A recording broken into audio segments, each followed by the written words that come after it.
Menopause, it totally sucks, but it can also be a great time in a woman's life of discovery, of understanding who she is and being more aware of our bodies for the first time in a very long time.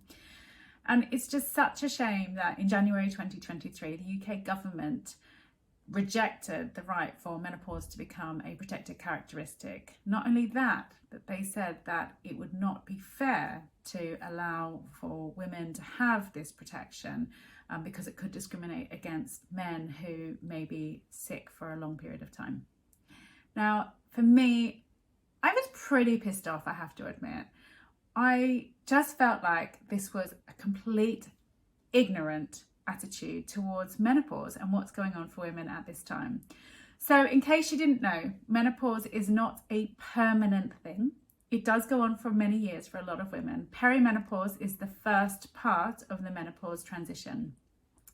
But lots of women suffer from different symptoms, and these change over time depending on the help and support and changes that people make to their diet, to their lifestyle, but also perhaps they start taking supplements, they might change how they're living their lives, but also they might start taking HRT.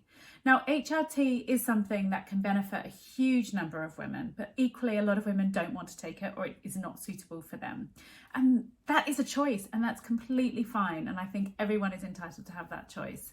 One of the things though is that menopausal symptoms change over time. And so whilst one day you might feel completely fine, the next day you might not.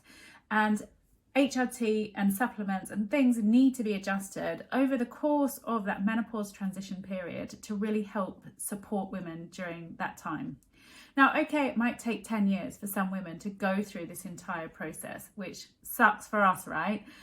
But this is where I really feel annoyed with the decisions made by the UK government, is that it's not permanent. It's something that might happen one day to the next, and those symptoms don't last forever.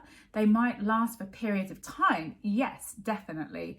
But some of them, a lot of them, are treatable, and there are things that we as women can do. But until we get the help and support to go and do those things, we don't know how we can improve ourselves. I really think that it is totally misjudged on the UK government's perspective at this time. And I really hope that they revisit this sooner rather than later. But if you're an employer, please do think about the consequences of women at work, and if they are not being protected when they are menopausal. A lot of women either suffer with feeling like they have to leave their workplace because they themselves don't have the confidence to continue because of their symptoms, or they are being performance managed because they're not good enough, they're not up to the job at that point in time. So really, please, I implore you to consider what you're doing to support menopausal women in your organisation.